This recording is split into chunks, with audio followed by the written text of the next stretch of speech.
Hello students, very good evening. Another good question.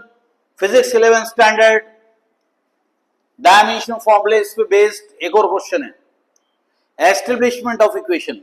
आपको बोलेंगे a pendulum move with a bob of mass m, effective length L and acceleration due to gravity at a point G.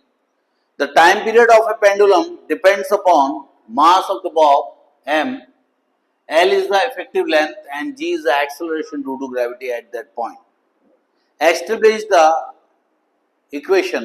ऐसा करके question आएगा. तो हमें मालूम है कि T is equal to 2 pi under root L by G होता है. तो हम लोग क्या करते हैं, time period is directly proportional to m के पावर में a, L के पावर में b और G के पावर में c लिख लेते हैं. समझ गए. और ये जो कांस्टेंट है प्रोपोर्शनल हटा के वो k लगा देते हैं और k की वैल्यू 2 पाई है ऐसा बता देते हैं.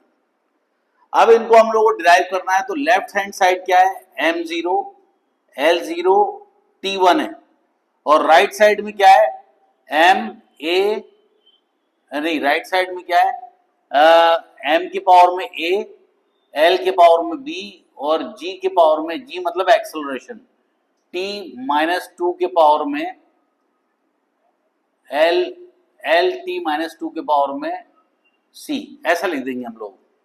इन क्वेश्चंस को सॉल्व करने के लिए टेक्निक ऐसी है कि पहले आप पावर को, जब भी बेस सेम रहता है तो पावर इक्वेट कर देते हैं. जैसे 2 रेज़ टू पावर x है और यहाँ पे 2 रेज़ टू पावर 2 है, तो जब बेस सेम रहती है तो पावर इक्वेट हो जाते हैं. ये फॉर्मूला दिमाग में रखना पड़ेगा और इसी के बल पे क्वेश्चन सॉल्व होंगे. अब यहाँ पर आप देखो m की पावर में क्या है 0, a की वैल्यू आ गई 0, l की वैल्यू जाएगी. अब देखो यहाँ पर 2 l है तो अपन क्या कर सकते हैं, ब्रैकेट ओपन करेंगे तो ये हो जाएगा l के पावर में b प्लस c, क्योंकि ये c मल्टीप्लाई होगा तो ये हो जाएगा l raise to power c और t raise to power minus 2c. तो b बेस से एवरेज तो पावर ऐड हो जाती है, b प्लस c हो जाएगा और t की वैल्यू जाएगी माइनस 2c. अब आप क्या कर सकते हो कि यहाँ पर t की वैल्यू क्या दी हुई है 1, यहाँ पर t की वैल्यू क्या है माइनस 2c. दोनों को इक्वेट कर देंगे. 1 is equal to minus 2c, c की वैल्यू जाएगी माइनस हाफ. समझिए. इसी तरह से हमें मालूम चल चुका है c की वैल्यू माइनस हाफ. और अब एक और फॉर्मूला है, L की वैल्यू क्या है b प्लस c, यहाँ पे क्या है 0, तो b plus c is equal to 0. अब c कितना है माइनस हाफ, तो b minus half is equal to 0, तो b इज इक्वल टू हो जाएगा हाफ. हम लोग ये सारी वैल्यूज यहाँ पुट कर देंगे. t इज इक्वल टू 2 पाई है ना, m की पावर में 0, L के पावर में हाफ और g के पावर में माइनस हाफ, ऐसे पुट कर देंगे. क्योंकि b की वैल्यू क्या आई है हाफ और c की वैल्यू आई है माइनस हाफ. और इस तरह से किसी की पावर में 0 रहता है तो उसका आंसर 1 हो जाता है.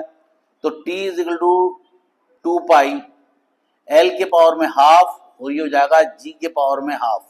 इसको खोलेंगे तो ये हो जाएगा L बाई जी के पावर में हाफ, इसको बोलते हैं अंडर रूट. तो t is equal to 2 pi under root L by g हमारा फॉर्मूला हो जाएगा. So bye bye students, have a nice time, God bless you all.